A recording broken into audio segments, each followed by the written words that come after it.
వినబడట్లా. మీరు హల్లెలూయా అనట్లేదు, వెళ్ళిపోయా అన్నట్టుంది. గట్టిగా, గట్టిగా చెప్పండి అందరూ. హల్లెలూయా. మరలా మీ మధ్యలోనికి చాలా కాలం తర్వాత ప్రభు నన్ను ఇక్కడికి తీసుకొచ్చారు. నన్ను ఆహ్వానించినటువంటి స్థానిక దైవజనులు బాబన్న గారికి, అలాగే పాస్టమ్మ గారికి పిల్లల పుట్టినరోజు సందర్భంగా ఈ కూడిక ఏర్పాటు చేసుకున్నారు. వారికి ప్రత్యేకమైన వందనాలు. అలాగే నాకు ముందు హోసన్న మినిస్ట్రీస్లో గొప్ప సేవ చేయించినటువంటి దైవజనుడు జాన్ మార్క్ పాస్టర్ గారు ప్రభు యొక్క రక్షణను గురించి, దేవుని యొక్క ఆశీర్వాదాలను గురించి చక్కగా వివరించారు. వారికి ప్రత్యేకమైనటువంటి వందనాలు. అలాగే నన్ను ఈ ప్రాంతానికి పరిచయం చేయడం కానీ, ఇంకా చాలా ప్రాంతాలకు పరిచయం చేయడానికి కానీ నాతో పాటు తోటి జత పనివాడు మా సహోదరుడు రవి పాస్టర్ గారు ప్రత్యేకంగా వందనాలు.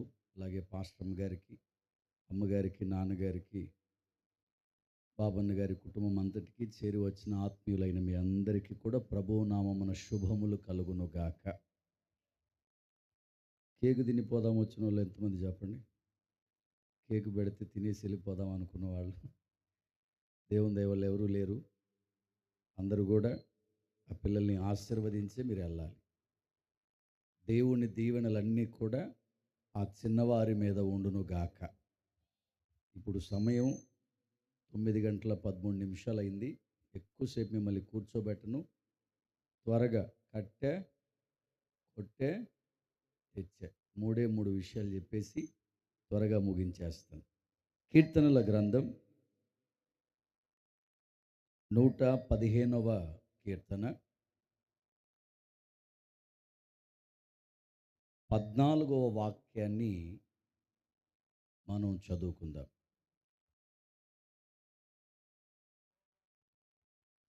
యెహోవా మిమ్మును మీ పిల్లలను వృద్ధి పొందించును. భూమ్యాకాశములను సృజించినటువంటి యెహోవా చేత మీరు ఆశీర్వదించబడిన వారు. అందరూ ఆమేన్ అనండి. గట్టిగా చెప్పండి. ఇబ్బంది ఏం లేదు, గట్టిగా చెప్పండి. ఊరికే కదా, గట్టిగా చెప్పండి. మనసారా చెప్పండి, నోరారా చెప్పండి. పుట్టినరోజు అప్పుడు ఏమంటారు పెద్దవాళ్ళు పిల్లల్ని చూసి? నా ఆయుష్ కూడా అంటారా అనరా? మీరు అనలేదా? అనే ఉంటారుగా. నా ఆయుష్ కూడా అంటారే కానీ ఎవరన్నా తీసి ఇచ్చారా? ఎవరన్నా తీసి ఇచ్చారా వాళ్ళ ఆయుష్ వాళ్ళ పిల్లలకి? తీసి ఇవ్వడానికి అదేమన్నా వస్తువా? ఎవరు ఇవ్వాలా? దేవుడే ఇవ్వాల. మరి ఆ పిల్లలకి దీర్ఘాయుష్ దేవుడు ఇవ్వాలి అని అందరం కోరుకున్నాం కదా.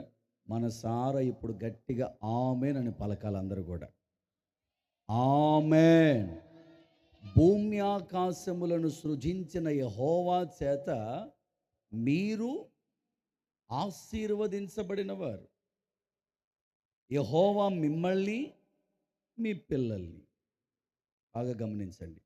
యెహోవా మిమ్మల్ని మీ పిల్లల్ని ఏం చేయబోతున్నారు? ఆయన వృద్ధిలోనికి తేబోతున్నాడు. పిల్లల్ని మాత్రమే కాదు, వారి యొక్క తల్లిదండ్రులను కూడా. తల్లిదండ్రులను మాత్రమే కాదు, వారి యొక్క పిల్లల్ని కూడా కుటుంబ సమేతంగా దేవుడు వృద్ధిలోనికి తేవడానికి ఆయన ప్రత్యేకమైన దీవెన వారి మీద ఉంచబోతున్నాడు. వృద్ధిలోనికి తేవడం. రోజు రోజుకు పిల్లల్ని, కుటుంబాన్ని దేంట్లోనికి? ఇందాక పాస్టర్ గారు ముందు వాక్యం చెప్పారు కదా. అబ్రహాం గారిని దేవుడు ఎలా పిలిచాడు? ముందు పేరెంట్స్ని దీవించాడు, తర్వాత వాళ్ళ పిల్లల్ని చెప్పండి, తర్వాత వాళ్ళ పిల్లల్ని. ఈరోజు వాళ్ళ పిల్లల్ని తలదల్లిన వాళ్ళు ఎవరన్నా ఉన్నారా?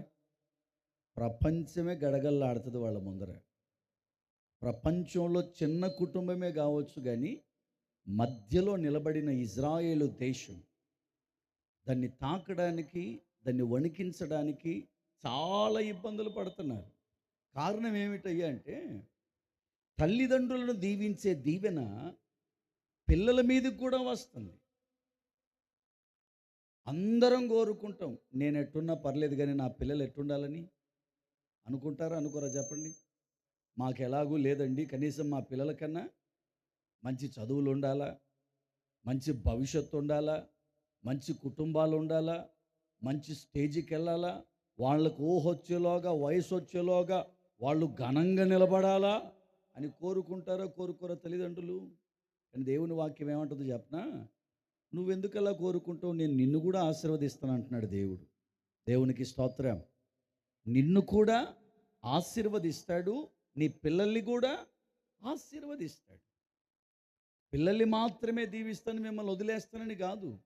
వాక్యం అంటుంది అక్కడ, యెహోవా మిమ్మును, చెప్పండి, మిమ్మును, మిమ్మును మీ పిల్లలను ఆశీర్వదించి వృద్ధి పొందించి ఆయన భూమి ఆకాశములను సృజించాడు. సాక్షాత్తు ఆయన చేతులతోనే దీవించబోతున్నాడు. ఏ కుటుంబాన్నైతే దేవుడు ఎన్నుకొని తల్లిదండ్రులను వాళ్ళ పిల్లల్ని దీవించాలనుకుంటాడో వాళ్ళకట ఈ భూమినే అప్పగించేస్తాడట. ఈ భూమిని మొత్తం కంప్లీట్గా వాళ్ళకి ఇచ్చేస్తాడట. మీరు కానివ్వండి, ఇక పరిపాలన చేసుకోండి అని. అదే అధ్యాయంలో మీకు ఆ మాట కనపడుతుంది. ఆకాశమును యెహోవా వశము, భూమిని ఆయన నరులకు ఇచ్చి ఉన్నాడు. దేవుడు ఏ కుటుంబాన్ని ఆశీర్వదించాలనుకుంటాడో, ఎవరి పిల్లల్ని దీవించాలనుకుంటాడో వాళ్ళ పిల్లలకు, ఆ కుటుంబానికి ఈ భూమిని దేవుడు అప్పగించాడు. వాళ్ళని ఎవ్వరు ఆపలేరు. ఆమేన్ చెప్పండి. దేవుడు ఆశీర్వదించిన కుటుంబాన్ని ఎవరన్నా ఆపగలరా? దేవుడు ఆశీర్వదించిన పిల్లల్ని ఎవరన్నా ఆపగలరా? వాక్యం ఏమంటుందో చెప్పనా?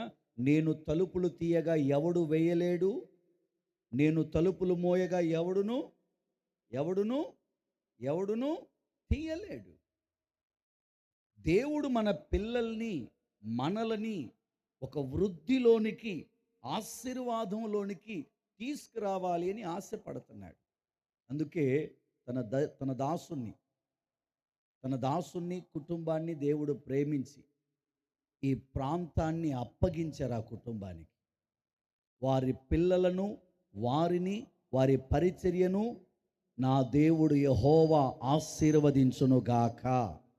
మనసారా చెప్పండి, మనసారా చెప్పండి, మనసారా చెప్పండి. గట్టికి చప్పట్లు కొట్టి చెప్పండి. కొట్టండి, గట్టి కొట్టండి.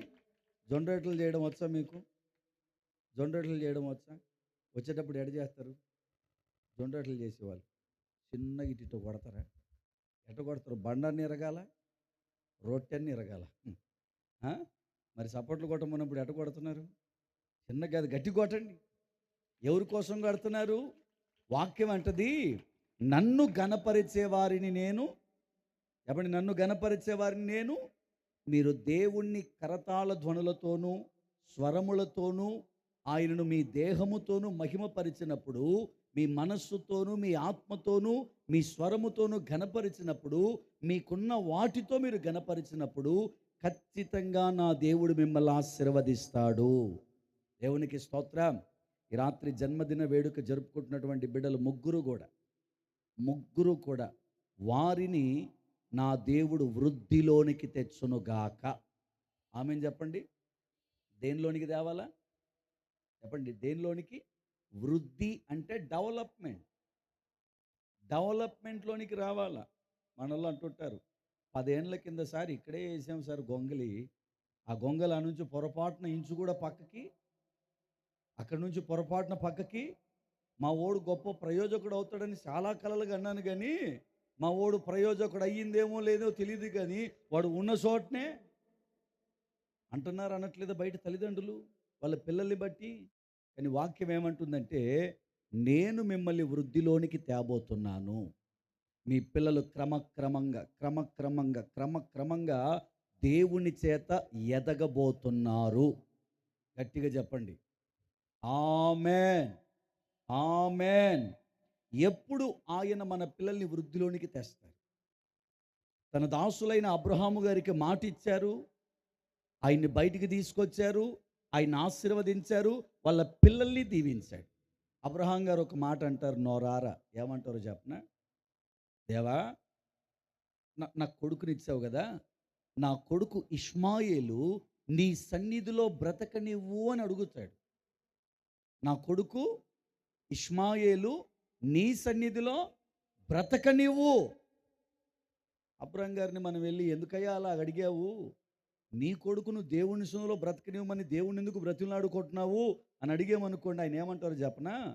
నా పిల్లలు ఆయన సన్నిధిలో ఉంటే ఆయన వాళ్ళని వృద్ధిలోనికి తీసుకొని వస్తాడు. దేవునికి స్తోత్రం.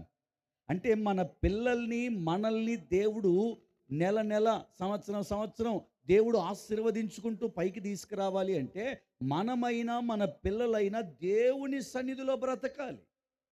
ఎక్కడండి? చెప్పండి, ఎక్కడ? దేవుని సన్నిధిలో. ఆ మధ్య అడిగా, దేవుని సన్నిధి అంటే ఏంటమ్మా చెప్పండి అన్న. ఓ మాకెందుకు తెలియదు పాటగారో, చర్చినే అంది. ఏంటంటే దేవుని సన్నిధి అంటే? చెప్పండి, దేవుని సన్నిధి అంటే ఏంటి మీరు చెప్పండి? దేవుని సన్నిధి అంటే ఏంటి? చర్చి ఒకటే. చర్చి ఒకటేనా? చర్చి ఒకటేనా? 24 పేదలతో పరిశుద్ధ దూతల సమూహముతో 4 జీవుల గానముతో స్తుతింపబడుచున్న మా దేవా. ఆయన ఎక్కడ స్తుతించబడుతున్నాడో అక్కడ ఏం ఏర్పడుతుంది? చెప్పండి, ఏం ఏర్పడుతుంది? మరొక పాట చెప్పనా? 2 నా నామమునా ఏకీభవించిన వారి మధ్యలోనా ఉండేదనని నా మన దేవుని. మీకు రాదా పాట? అసలు మాకు సంబంధమే లేదన్నట్టు చూస్తున్నారు మీరు. దేవునికి స్తోత్రం. ఇందాక నుంచి పాస్టర్ గారు వాళ్ళు ఖలీలు చెప్పండి, అదండి ఇదని అంటే మీరు రెస్పాన్స్ చేయకపోతే నేనేమనుకున్నానంటే, పాస్టర్ గారు వాళ్ళు అంటే పాస్టర్ గారు ఇదే మొదటిసారి కదా రావడం, అందుకని పరిచయం లేదేమో అనుకున్నా. మీరు పాత వాళ్ళకు కూడా రెస్పాన్స్ అవ్వట్లేదు. గట్టిగా హల్లెలూయా, హల్లెలూయా. ఎక్కడ 2 కలిసి ఆయన నామమున ఏకీభవించి ఈ భూమి మీద ఒక విషయం నిమిత్తమై విజ్ఞాపన చేస్తూ అక్కడ ఆరాధన చేస్తారు, అక్కడ ఏం ఏర్పడుతుంది? ఆయన. చెప్పండి, ఆయన. ఆయన. ఒక మాట అడుగుతా చెప్పండి, మీ ఇళ్ళలో ప్రార్థన చేస్తున్నారా లేదా? మీరు మీ ఇళ్ళలో కుటుంబ ప్రార్థన చేసుకుంటారా లేదా? ఇంట్లో 2-3 కూర్చొని ప్రార్థన చేసుకుంటున్నారా లేదా? అలా అనుభవం మీకుంటే మీ మధ్యలో దేవుని సన్నిధి ఏర్పడుతుంది. దేవునికి స్తోత్రం. ఆ సన్నిధిలోనికి ఎవరు వస్తారయ్యా అంటే దేవుడు దిగొస్తారు. దేవుని సన్నిధి అంటే అర్థం ఏంటో చెప్పనా? దేవుని ప్రత్యేకముగా నివసించే ఆయన పట్టణం అని రాయబడి ఉంది. ఆయన ప్రత్యేకంగా నిలబడే ఆ స్థలం అది. అబ్రహాం గారు అంటారు, నీవు నన్ను నా పిల్లల్ని వృద్ధి పొందిస్తానన్నావు కదా, ఆకాశ నక్షత్రాల్లాగా చేస్తానన్నావు కదా, సముద్ర ఇసుకరేణుల్లాగా చేస్తానన్నావు కదా, పిలిచావు కదా, మరి ఆశీర్వదించయ్యా అంటే ఆశీర్వదిస్తాను. మరి నీ పిల్లలు ఎక్కడుండాలా? చెప్పండి, ఎక్కడుండాలా? దేవుని. ఇప్పుడు దైవజనుల పిల్లలు ఎక్కడున్నారు? వాక్యంలో ఏముందో చెప్పనా? నీ పిల్లలు నీ బల్ల చుట్టూ, నీ పిల్లలు నీ బల్ల చుట్టూ జిలెడు మొక్కల. ఎవరండి? నీ పిల్లలు నీ బల్ల చుట్టూ ఒలీవ మొక్కల వలె. దైవజనుల పిల్లలే కాదు, మీ పిల్లలు కూడా మందిరంలో ఉన్నా దేవుడు మిమ్మల్ని ఆశీర్వదిస్తాడు. ఆమేన్ చెప్పండి గట్టిగా. దావీదు గారు అంటారు, నీ మందిరంలో ఒక్క దినము గడుపుట. చెప్పండి, ఒక్క దినము గడుపుట. ఒక్క దినము గడుపుట. చాలామంది తల్లిదండ్రులు ఏం కోరుకుంటారంటే, మా వాడు కలెక్టర్ కావాలా, పాటగారు ప్రార్థన చేయి. అమ్మ చర్చికి ఏమన్నా మీ పిల్లోని తీసుకొస్తాను. వాడెందుకు సార్?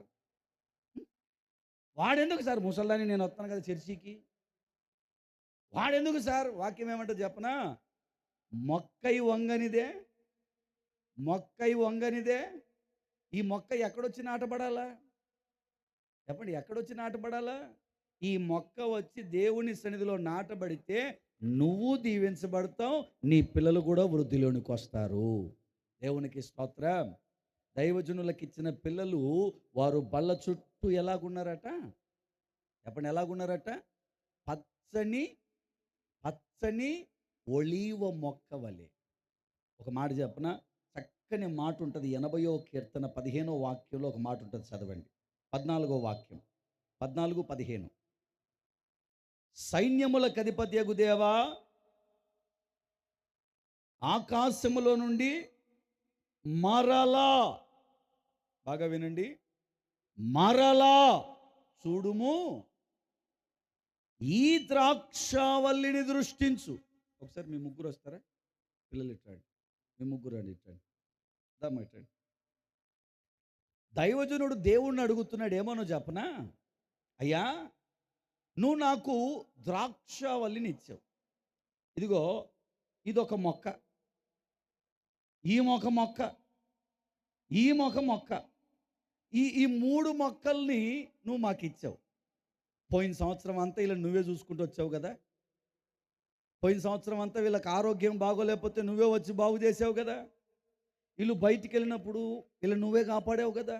మీకు ఓ మాట చెప్తా, కాపాడేవంటే నాకు ఓ మాట గుర్తొచ్చింది. మొన్న కంభంలో పట్టపగలే ఇంత చిన్న పాప మన చర్చికి వస్తుంది, ముందరనే కూర్చొని చప్పట్లు కొడతా ఉంటుంది, తెగ కొడుతుంది. చిన్న పాప, ఇంత చిన్న పాప ప్రార్థనకు వచ్చింది.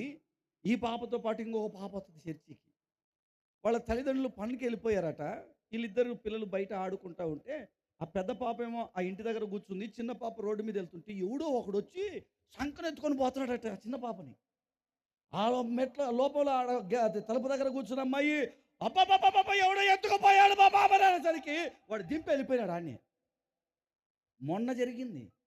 మొన్న వాళ్ళు అంటారు, నా పాప చర్చికి వచ్చినందుకే బాగుందన్నారు. ఆ తల్లి వచ్చి సాక్ష్యం చెప్తుంది, నా పాప ఎక్కడికి వచ్చినందుకు, ఎక్కడికి వచ్చినందుకు. భక్తుడు ఏమంటాడంటే, పోయిన సంవత్సరం మా పిల్లల్ని చూసావు కదా, కాపాడావు కదా, ఇప్పుడు మరలా మా పిల్లల్ని నువ్వు చూడాలి. దేవునికి స్తోత్రం. మన పిల్లలు ఎవరు చూడాలా? నీవు నాటిన మొక్కలు. ఎవరు నాటిన మొక్కలు వీళ్ళు? చెప్పండి, ఎవరు? వీళ్ళు కూడా ముగ్గురే. ఆయన పాస్టర్ గారు మమ్మల్ని ముగ్గురు అన్నాడు, వీళ్ళు కూడా ముగ్గురే. ఈ ముగ్గురిని కూడా ఎవరు చూడాలా? మరలా. చెప్పండి, పోయిన సంవత్సరం చూశాడు, ఇప్పుడు మరలా ఈ సంవత్సరం కూడా వీళ్ళ ఆరోగ్య విషయంలో కానీ, వీళ్ళ తిండి విషయంలో కానీ, వీళ్ళ చదువుల్లో కానీ, వీళ్ళ జ్ఞానంలో కానీ, వీళ్ళ వివేకంలో కానీ, వీళ్ళ ప్రజ్ఞలో కానీ, వీళ్ళ తెలివితేటల్లో కానీ, వీళ్ళ ప్రయాణంలో కానీ, వీళ్ళు నిద్రిస్తున్నా, నడుస్తున్నా, కూర్చున్నా మరలా దేవుని దృష్టి వీళ్ళ మీదకి రావాలి. ఎందుకు అంటే ఆయన నాటిన మొక్కలు. దేవునికి స్తోత్రం కలుగును గాక. ఎవరు నాటిన మొక్కలు వీళ్ళు? ఆయన నాటిన మొక్కలు. ఈ ద్రాక్షావళిని మళ్ళా చూడుము, నీ కుడి చేయి నాటిన మొక్కను కాయుము, నీ కొరకు నీవు ఏర్పరచుకున్న కొమ్మలు గాయ్యా. ఎవరి కొరకు ఏర్పరచుకున్న వీళ్ళ ముగ్గురిని? చెప్పండి, ఎవరి కొరకు? నేను ఒక తల్లిని అడిగా, తల్లి మీ పిల్లల్ని ఏం చేపిద్దాం అనుకుంటున్నావా అమ్మా అన్న. మా పాప కలెక్టర్ అమ్మ కావాలా అని. మరి పెద్దోడిని ఏం చేద్దాం అనుకున్నా, ఐపీఎస్ అండి. వాడు పోలీస్ డిపార్ట్మెంట్ ఒకడు, వీళ్ళేమో ఇటు ఐపీఎస్ ఐఏఎస్. ఇంకేమైనా మిగిలిందా తల్లి అన్న. ఇంకొకరిని సముద్రంకి వెళ్ళి పంపిద్దాం అనుకుంటుందా. మంచి తల్లి, ఈ పక్కొకరు ఆ పక్కొకరు. మరి దేవునికి ఎవరైనా ఇస్తావా అన్న. దేవునికి ఎందుకు, మా పిల్లలు ఎందుకన్నా దేవునికి? మా పిల్లలు కష్టపడి సంపాదిస్తే మేము మా ఇంట్లో పెట్టుకుంటాం, మా పిల్లలు దేవునికి ఎందుకు అనుకుంటున్నారు. ఇంకో మాట చెప్పనా, ఈ భూమి మీద దేవుని మందిరంలో చేసే పని కంటే కూడా ఏ పని గొప్పది కాదు. మేము డైరెక్ట్గా ఏ ప్రభుత్వం కింద పనిచేస్తున్నాం? చెప్పండి, ఏ ప్రభుత్వం కింద? గవర్నమెంట్ జాబులు అనుకుంటాం. మేము రిటైర్ అయితే మాకు పెన్షన్ వస్తుంది అని.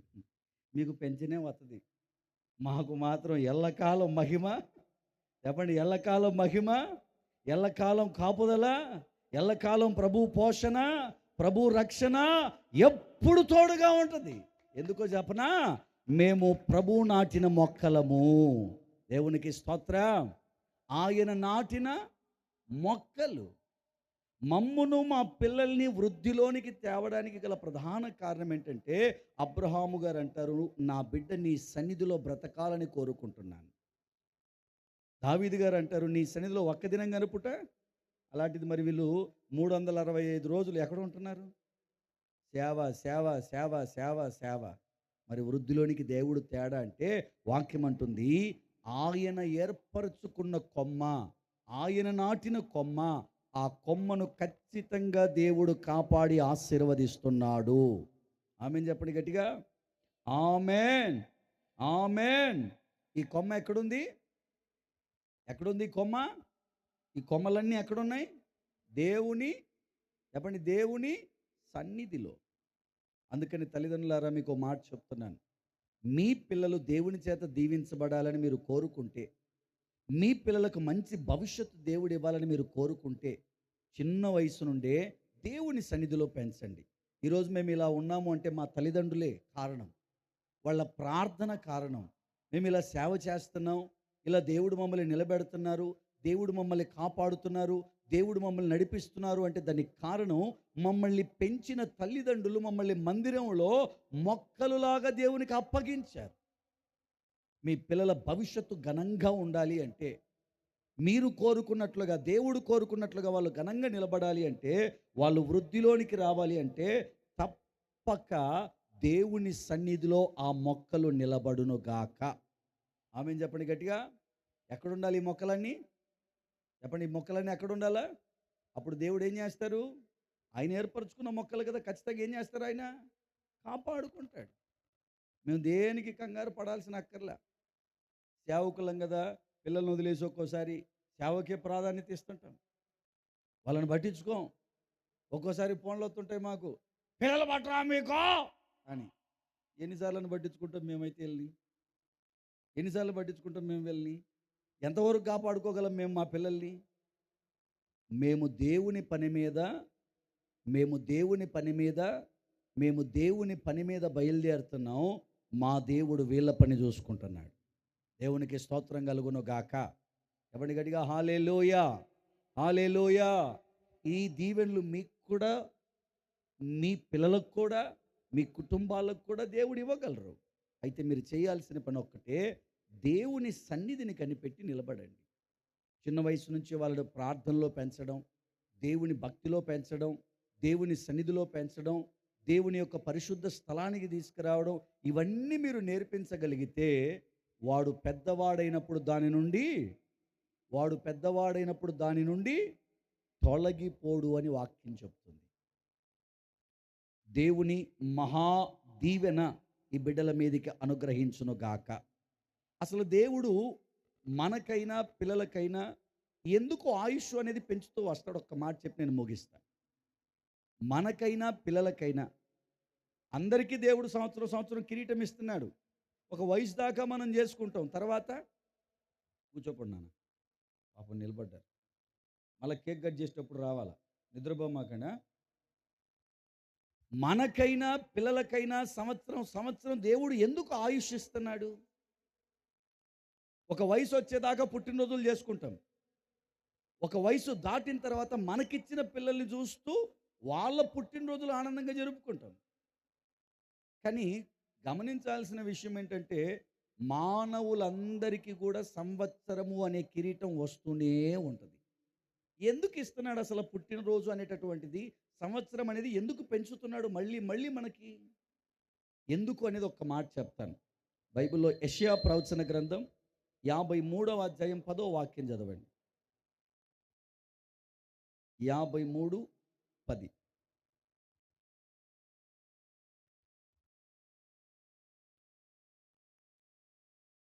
అందులో ఒక మాట రాయబడి, దీర్ఘాయుషు అన్న దగ్గర నుంచి చదవండి.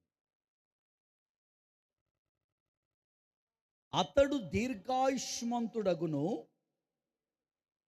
యెహోవా ఉద్దేశములు అతని వలన సఫలమగును. నా వైపు చూడండి, నా వైపు చూడండి, ముగించేస్తా, నా వైపు చూడండి. మనిషికి దేవుడు ఆయుష్ను పెంచడానికి, వాళ్లకు సంవత్సరం సంవత్సరం ఇవ్వడానికి, దీర్ఘాయుషుతో నింపడానికి కారణం ఏమిటయ్యా అంటే, దేవుని ఉద్దేశాలు వాళ్ళ పట్ల నెరవేర్చడం. మనందరి మీద దేవునికి ఒక ఉద్దేశం ఉంది. ఎవరిని అనామకంగా పుట్టనివ్వలేదు ఈ భూమి మీద దేవుడు. ఎవరు అనామకంగా పుట్టరు, ఎవరు అనామకంగా వెళ్ళరు. ప్రతి ఒక్కరి మీద దేవునికి ఒక ఉద్దేశం ఉంది. ఈ పిల్లల మీద కూడా ప్రభు ఉద్దేశములు నెరవేరును గాక. ఆమేన్ చెప్పండి గట్టిగా. మనం ఏమనుకుంటాం? నన్ను ఒక ఆయన వచ్చి అడిగాడు మొన్న ఈ మధ్య పోస్ట్ మాస్టర్, ఈ పోస్ట్ మ్యాన్లు ఉంటారు కదా, వచ్చాడు. సార్ మీరు ఏమి ఉద్యోగం చేస్తారు సార్ అన్నాడు. నేను హెవెన్లీ గవర్నమెంట్ అన్న. పెద్ద గవర్నమెంట్ ఏమో అనుకున్నాడు. పైది కదా సార్, పెద్దది కదా మీద అన్నాడు. అంటే సెంట్రల్ గవర్నమెంట్ అనుకుంటున్నాడు ఆయన. పైదే మాదే అన్న. సార్ మరి పాపకు నెలకి 50,000 కడతారట. నెలకి ఎంత కట్టాలట? పాప ఉంది కదా సార్ మీకు, పాప ఇద్దరికి, పాపకు 50,000 కట్టు, బాబుకు 50,000 కట్టు. దేనికి అన్న. సార్ డబ్బులు వస్తాయి సార్, పిల్లల పేరు మీద వేసుకో సార్, వెనక్కి పిల్లల పేరు మీద వేయి సార్, బాగా డబ్బులు వస్తాయి కదా సార్, నీకు డబ్బులు వేయి సార్ అంటాడు. నెల ఎంత సార్, నెలకెంత సార్ నీకు జీతం అని అడుగుతాడు. నా జీతం చెప్పకూడదులే అన్న. ఏంటంటే చెప్పిన కాడికే ఆగుద్ది. నేను చెప్పిన అనుకో, చెప్పిన కాడికే ఆగుద్ది, నేను చెప్పను. ఎందుకంటే ఎప్పుడే పోతుంటుందో తెలియదు నా జీతం. ఈరోజు ఎంత ఉంది, రేపు. చాలామంది వచ్చారు, నీ నెల జీతం ఎంత అంటుంటారు. అసలు చెప్పను నేను. ఎందుకు చెప్పనంటే ఈ చెప్పిన కాడికి ఆగిపోతే అక్కడ కాకూడదు, పోతానే ఉండాలంతే. ఎందుకంటే నా దేవుడు ఇచ్చే ఆశీర్వాదం గిన్నె నిండి పొంగి పొర్లి ప్రవహించునంతగా ఉండాలి. దేవునికి స్తోత్ర. ఎవడి గడిగా హల్లెలూయా. పిల్లల పేరు మీద సార్ అంటాడు. ఎంత వేస్తా నేనైతే మహా అయితే వాళ్ళకు చెప్పండి, ఎంత వేస్తాం? ఆమెకో 1,00,000, ఈయనకో 1,00,000. ఇంకా ఆ 1,00,000 వేసిన దానికే సంవత్సరం చెప్పుకుంటాం. నా పిల్లలకు 1,00,000 చేశాను, నా పిల్లలకు 1,00,000 చేశాను, నా పిల్లలకు 1,00,000 చేశాను. మనం ఎంత వేయగలం వాళ్ళకు, ఎంత వాళ్ళకి సపోర్ట్ చేయగలం? వాక్యం అంటది, మనం వాళ్ళకి ఏదో చేయాలని చాలా చాలా ఉద్దేశాలు, చాలా చాలా ఆలోచనలు మనకుంటాయి. మన పిల్లల పేరు మీద అది ఎత్తి పెట్టాలి, ఇది ఎత్తి పెట్టాలి, అది చేయాలి, ఇది చేయాలి. కనీసం ఒక 4 ఎకరాలు. ఈ మధ్య ఒక ఆయన వచ్చాడు నాకు, అడిగి కొత్త కారు కొనుక్కొచ్చాడు. కొత్త కారు. మా సారు గారు, మా సారు కొత్త కారు కొనుక్కొని వచ్చారు. సార్ ఏంటి సార్ కొత్త కారు తీసుకొచ్చావన్న. మొన్నే కదా సార్ పెద్ద కారు కొన్నావు, 40 లక్షలు పెట్టి కొన్నావు, మళ్ళీ ఇప్పుడు 15 లక్షలు పెట్టి మళ్ళీ కారు ఎందుకు కొన్నావు సార్ అన్న. మన చర్చి వాళ్ళే. అన్నా ఈ కారు ఎవరికి అనుకున్నావు అన్నాడు. ఎవరికి సార్ అన్న. ఏమైనా చర్చికి ఏమైనా ఎత్తున్నాడేమో అని. ఎవరికి సార్ అంటే పాప కోసం అన్నా అన్నాడు. ఎవరి కోసం? పాపకి ఎన్ని సంవత్సరాలు చెప్పనా? ఎల్కేజీ చదువుతుంది పాప. పాప ఏం చదువుతుంది చెప్పండి? పాప ఏం చదువుతుంది? ఎల్కేజీ చదువుతుంది. పాప కోసం దాదాపు ఒక 16 లక్షలు కారు పెట్టి సార్ కొన్నాడు. నాకు అనిపించింది, పాప కోసం వాళ్ళు ఎంత చక్కగా ఒక మంచి ప్లాన్ వాళ్ళ దగ్గర ఉంది, వాళ్ళు చేస్తున్నారు పాప కోసం. మనం కూడా మన పిల్లల కోసం చాలా చేయాలని ప్రయాసపడతాం. ఉన్న కాడికి పిండి కొద్దీ అంటారా లేదా, పిండి కొద్దీ మన దగ్గర ఎంతైతే ఉందో దాంట్లోనే పిల్లలకు మనం ది బెస్ట్ ఇవ్వాలని ప్రయాసపడతాం. కానీ గుర్తుపెట్టుకోండి, మనం ఉద్దేశాలు కాదు, దేవుడు వాళ్ళకి ఎందుకు ఆయుష్ను పెంచుతున్నాడో ఆయన ఉద్దేశాలు వాళ్ళు ఖచ్చితంగా నెరవేర్చాలి. దేవునికి స్తోత్రం. చెప్పండి గట్టిగా హల్లెలూయా. ఆయన ఉద్దేశాలు నెరవేర్చడం కొరకే ఆయుష్ ఇస్తున్నాడు దేవుడు. ఆయుష్ సంవత్సరం పెరుగుకుంటూ వెళ్తుంది. దేవుని ఉద్దేశాలు బాబన్న పట్ల, పాస్టమ్మ పట్ల, పిల్లల పట్ల, ఈ పరిచర్య పట్ల 100% నెరవేర్చబడును గాక. మనసారా చెప్పండి, మనసారా చెప్పండి, మనసారా చెప్పండి, మనసారా చెప్పండి. ఎవరి ఉద్దేశాలు చెప్పండి? ఎవరి ఉద్దేశాలు? చాలాసార్లు అంటుంటారు పెద్దవాళ్ళు, నేను చాలా అనుకున్నాను కానీ మా వాడు అసలు ఈ రూట్లోనే లేడు అనుకుంటుంటాం. ఉండరు. ఎందుకు ఉండరు అంటే ఆయన ఒక రూట్ చేసి ఉంటాడు, ఆ రూట్లో వెళ్ళిపోతానే ఉంటారు వీళ్ళు.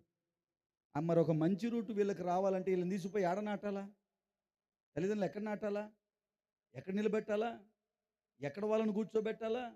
చిన్న వయసు నుండే మీ పిల్లల్ని మీ కుటుంబాలతో కలిసి దేవుని మందిరానికి వెళ్ళండి. పక్కనే ఉంది, 2వ లైన్లోనే. అంతేగా బాబా, ఎన్నో లైను? 3వ లైను. చర్చి పేరేంటి? కల్వరి ప్రేమ ప్రార్థనా మందిరం. కల్వరి ప్రేమ ప్రార్థనా మందిరం ఈ నుంచి 3వ లైన్లోనే ఉంది. మీ పిల్లలు ఇప్పటి నుంచైనా తీసుకుపోండి. ఎందుకంటే మేమే దానికి సాక్షులం. చిన్న వయసు నుంచి మందిరంలో పెరిగాము, చిన్న వయసు నుంచి పరిచయలో పెరిగాము, చిన్న వయసు నుంచి దేవునిలో ఉన్నాం. మా నాన్న పాస్టర్ గారు కాదు, మా అమ్మ పాస్టర్ అంతకంటే కాదు, మా వాళ్ళు అసలు దేవునిలోనే లేరు. కంప్లీట్గా అన్య కుటుంబాలలో నుండి వచ్చిన వాళ్ళు. కానీ అక్కడ పెరగడం వల్ల సమూయేలుని ఎన్నుకున్నట్లుగా దేవుడు ఎన్నుకున్నారు. దేవునికి స్తోత్రం. రేపొద్దున మీ పిల్లల్ని కూడా దేవుడు ఘనంగా నిలబెడతారు, మరింతగా ముందుకు తీసుకెళ్తారు. మీరు అనుకున్న దానికంటే కూడా వాళ్ళ మంచి భవిష్యత్తు దేవుడు ఇవ్వగలడు. దేవుని దగ్గరికి వచ్చి చూడండి, మీ పిల్లల్ని తీసుకొని వచ్చి చూడండి, ఆయన సన్నిధిలో పెంచి చూడండి. మిమ్మల్ని వృద్ధి పొందిస్తాడు, మీ పిల్లల్ని కూడా వృద్ధి పొందిస్తాడు. ఆయన నాటిన మొక్కలను ఎప్పుడూ ఆయన వదిలిపెట్టడు. ఈ పరిచర్యలను, పిల్లలను ఆ దేవుని కృప తోడై ఉండి నడిపించును గాక. వారి యొక్క తండ్రుల దీవెన, పితరుల దీవెన, మూల వంశ పెద్దల దీవెనలన్నీ కూడా ఆ పిల్లల మీద ఉండును గాక. మోకరించండి, చిన్న ప్రార్థన చేసుకుందాం.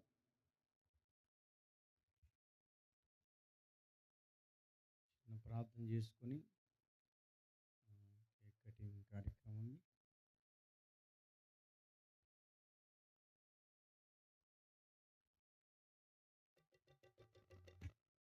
మహాగణుడా, పరిశుద్ధుడా, ప్రేమగల తండ్రి, కృపగలిగిన దేవానికి వందనాలు చెల్లిస్తున్నా.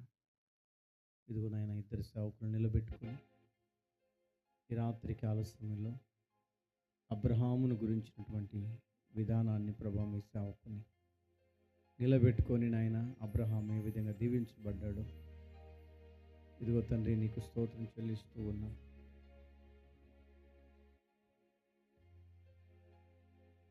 రెండవదిగా ప్రభా, మీ సేవకులు నిలబెట్టుకుని నాయన, పిల్లలు ఏ విధంగా ఉండాలో ఆ దిశగా దీవెనకరమైన మార్గాలు నడిపించబడతారని నా ప్రభా నీకు స్తోత్రం చెల్లిస్తూ ఉన్నా. ఇదిగోనైనా సేవకుల పిల్లలు ఒలీవ మొక్కల వలె, ఒలీవ చెట్టు వలె దీవించబడతారని, అదేవిధంగా ప్రభా దేవుని బిడ్డలైన విశ్వాసుల పిల్లలు కూడా మేము పొందుకున్నటువంటి రక్షణ, మేము పొందుకున్నటువంటి దైవభక్తిని విశ్వాసుల పిల్లలు కూడా నాయన ఆ దిశగా నడిపించబడటకు మీరు ద్వారాలు తెరవమని ప్రార్థిస్తున్నాం. ఈ సమయంలోనైనా కేక్ కట్టి కార్యక్రమం ఉంది. కార్యక్రమం అంతట్లో మీరు తోడుగా ఉండి జయకరంగా జరిగించమని యేసు నామములో ప్రార్థించి వేడుకొని